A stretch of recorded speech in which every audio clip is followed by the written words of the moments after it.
Nakapalang sila, kaya damigin, makikita. Tapos maya naloka. Sabi ni ate, dahil na lang dito yung pinipot sa Inay. Sabi naka-search. Kanina. Naka-search.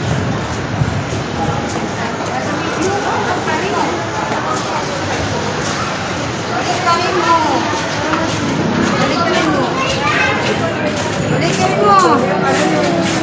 Balik mo sabi.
Init-init naglalakad sa liwanag ng araw.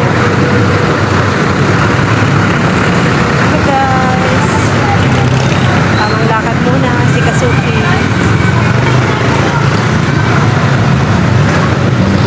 Galing ng City Hall. Sobrang init. Haggard na ang person.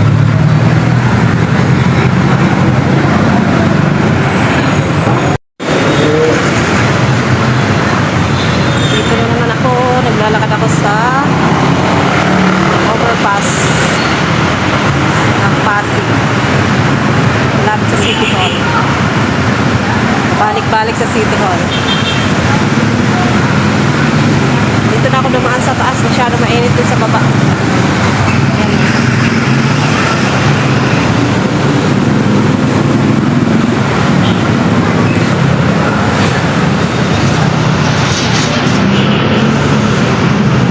Hindi ko kinakaya yung init dun sa baba, kaya dito na sa taas, malamig. Malamig din. Buka na yung resort.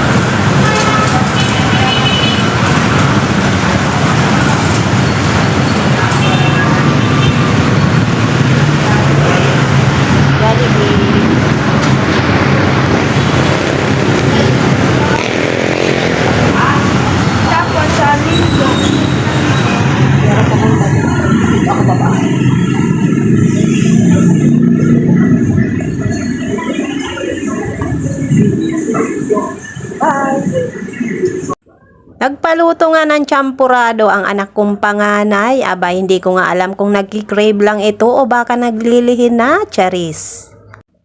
Ayan ka na naman, Kasuki. Nangangarap ka na naman ng gising.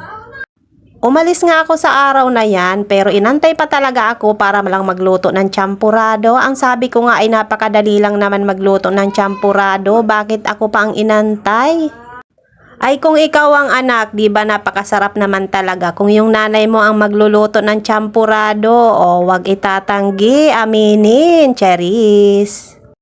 At sa dami nga ng daldal ko abay hindi ko na malayan at nasabawan ko na pala yung bigas at isinalang ko na rin. At itong naman kokwa ay hahaluin ko na nga, lalagyan ko nga lang ito ng mainit na tubig para hindi magbuo-buo. Mainit na tubig pala ang dapat ilagay dito para nga hindi mamuo. Dati kasi hindi ko pa nga alam yan, kaya naman ang nilagay ko ay malamig na tubig, kaya kahit anong halo ko hindi nawawala yung pamumuo. At hindi rin naman nagtagal at kumulo na itong isinalang kong bigas kanina, kaya naman ihinalo ko na rin itong kokwa. At syempre, binekos-mekos ko lang yan. Syempre, ano pa ba ang gagawin natin? Charis. Puro ka na naman, Charis Kasuke. Sigurado mababash ka na naman yan. Meron nga nagtawag sa akin na Mrs. Charis daw ako. Ay, sana all. At meron din nga nagsabi na Charis ka ng Charis, nakakainis. Ay, di wow. Kung bakit ba naman kasi mga kasuki ay siniseryoso nyo ang lahat, ay for the content lang naman itong pag-charis-charis ko. Ay bago pa nga mapunta kung saan ang usapan ay dito na nga tayo sa niluluto ko at ihinalo ko na nga pala dyan ang asukal. At medyo malapot na nga yan kaya tuwing kukulo nga yan ay natatalsikan na ako.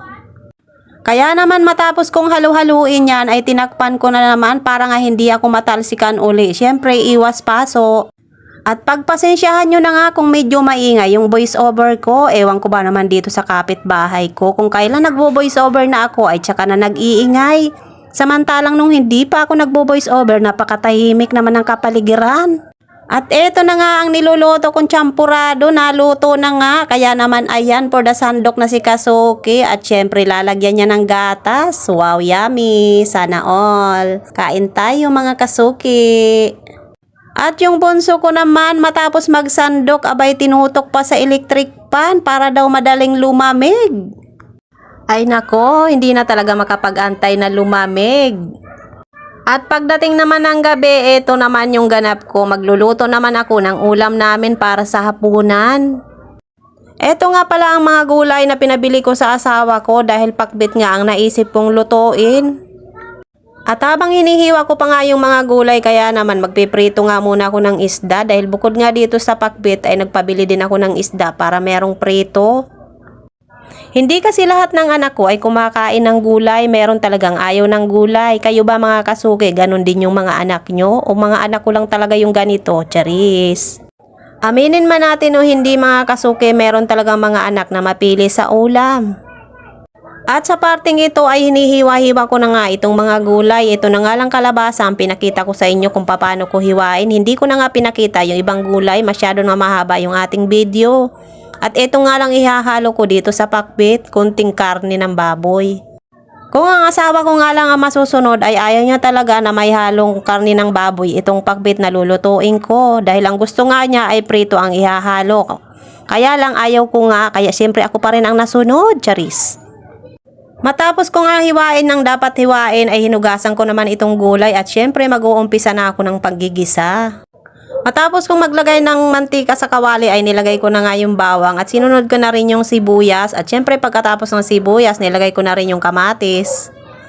Yung iba nga kung magigisa ay nauuna yung sibuyas at sa huli na yung bawang. Pero ako mas nauuna sa akin yung bawang kaysa sa sibuyas. Yung kasi ang nakasanayan ko at hindi ko nga alam ang dahilan nila kung bakit ganun sila maggisa, nauuna yung sibuyas. At kahit anong pa man ang maunang igisa dyan ay syempre sa pagkaluto pa rin ang ending at kakainin pa rin yan, Charis. At muli hanggang dito na naman muna tayo. Salamat sa panonood. Bye!